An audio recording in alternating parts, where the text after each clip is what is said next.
Hi, buddy. Are you enjoying the view? Hi. Hello.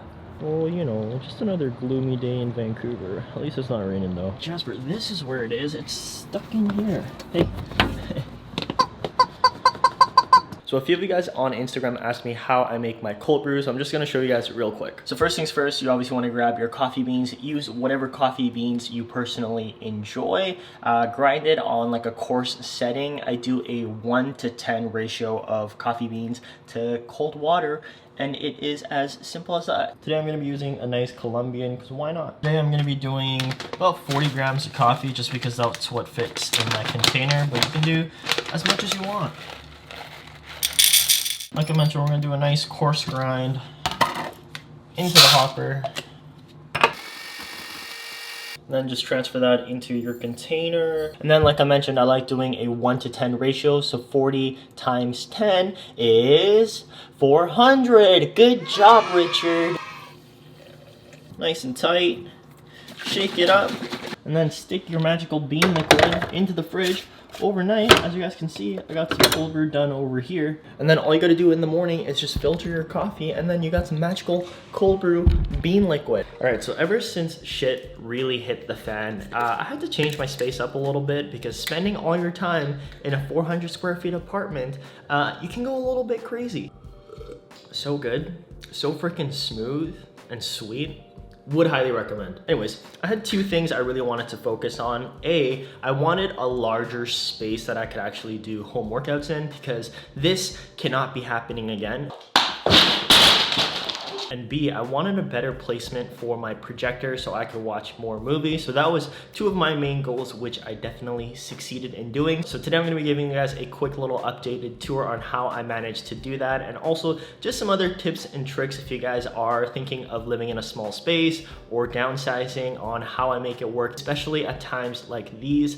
But yeah, let's get on with the tour. Also, if you guys haven't checked out my actual full-on apartment tour, check that one out first. But anyways, all right, let's go. Hello, Jasper. You want some tummy rubs?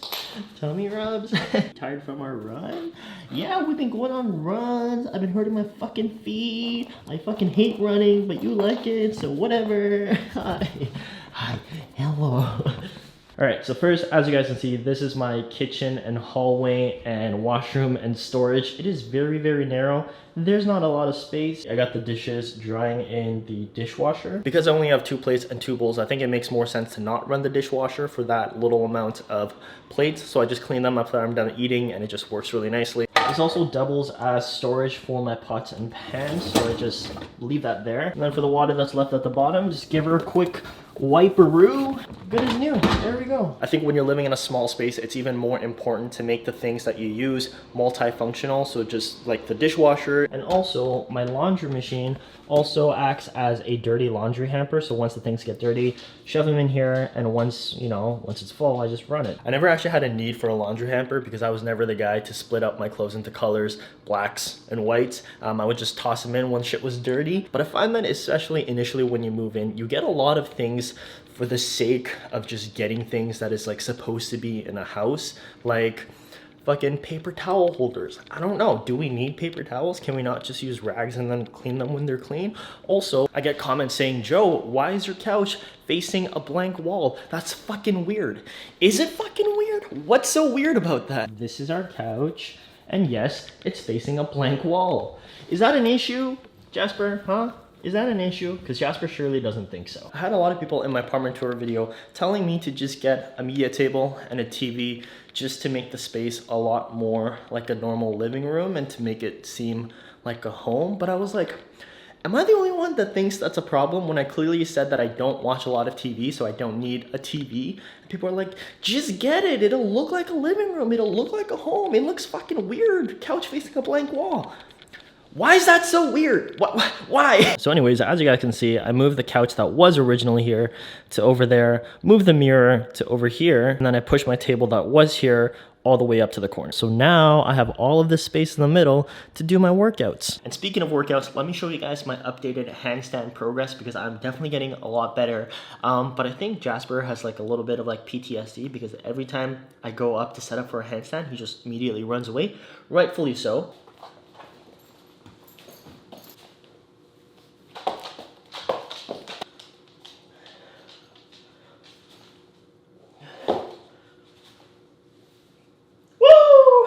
So yeah, that fixed my first problem of not having enough workout space. Definitely this open space is a lot better for at-home workouts.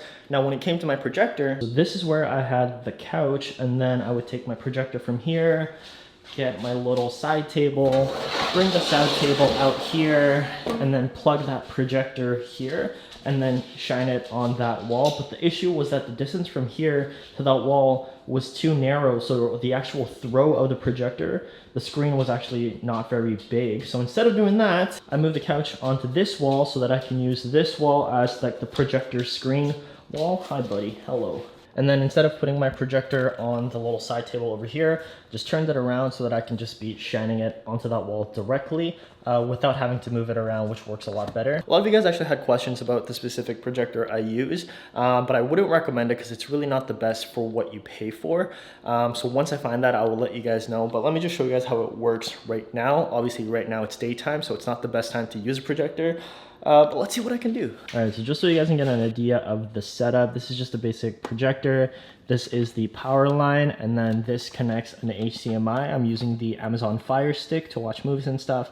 And then it's actually powered by the projector itself through a USB on the side over here. You can also connect an audio source into it, but the Amazon Fire Stick also has Bluetooth capabilities to use with the speaker, but I actually just use the speaker on the projector because it's decent enough. And then here are my two remotes. So this one is for the Amazon Fire Stick, and then this one is for the projector. And then yeah, as you guys can see, there is the projector screen. There's still a lot of light leaking through over there, so it's not the best, but in the evening it's actually pretty good. Let's watch some YouTube, why not? Let's see who's on right now. Just Jolie, Be Less Shitty?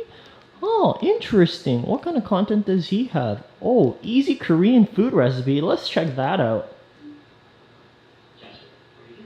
Wow, what a cute dog. Jasper, who is that? Who is that? So just ignore the light that's leaking through, but that's roughly the size.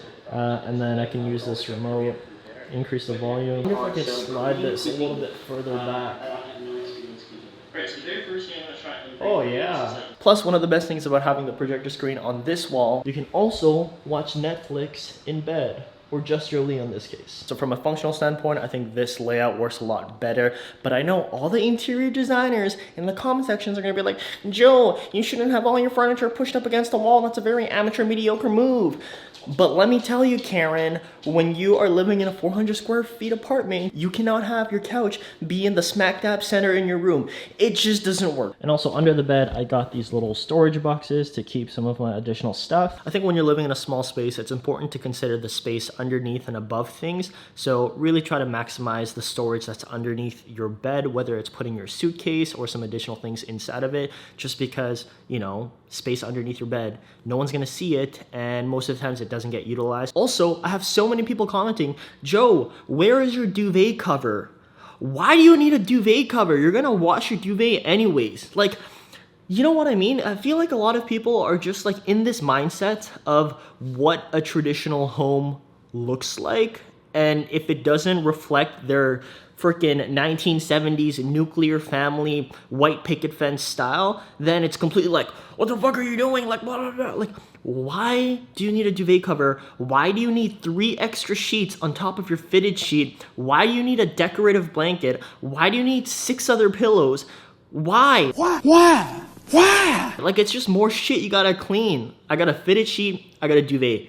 That's it. Like, what do you not get about I don't need anything else, Susan or Karen or Richard? Is it for when I accidentally pee my bed at night? What is it for? Tell me, and then I'll get one, okay? Jesus. And like I mentioned, I moved my dining table and work table right up to the corner, just so I can create some extra space for the at-home workouts. I got a little bit more greenery in here so that A, you know, I can look at some nice foliage, but B, I can use that little part as like a side table almost to the couch, because now I have more space over there. But also, speaking of double function and multi-purpose, the lid of the mason jar also acts as a little coaster, plus the mason jar itself acts as a container. A lot of people are just quick to assume that because I am a hipster millennial that I just automatically use mason jars for the aesthetic, and although that may be true, mason jars are very, very functional. You can keep like your baked beans that you open in a can that you don't use the rest of, or your chickpeas, or little blocks of tofu. Like, they double as storage options as well as a cup. So why not? And yeah, they do look pretty freaking cool with a nice cold brew. Why not? Jasper, can you get out of the way? You're literally blocking a third of the screen. Jasper, you cannot sit on me. Look how this guy's sitting. He's literally like, hi buddy, can I help you? Yeah. We ran for so long. Actually, it wasn't very long. It was like 5 kilometers. But guys, if you guys haven't ran in a while, 5 kilometers is quite a bit. Okay. Jasper, you just wanna do the video like this? So yeah, I think that's a pretty good place to end. That is how I make my small space work for me, especially at times like this where I'm spending the majority of the time at home. But yeah, if you guys have any other questions, leave them in the comment section down below. Other than that, hopefully you guys enjoyed this video. If you did, give it a thumbs up, share it with your friends and family, and remember to be less shitty. Jasper, can you tell these guys to be less shitty, please? Yeah, thank you. 3, 2, 1, boo!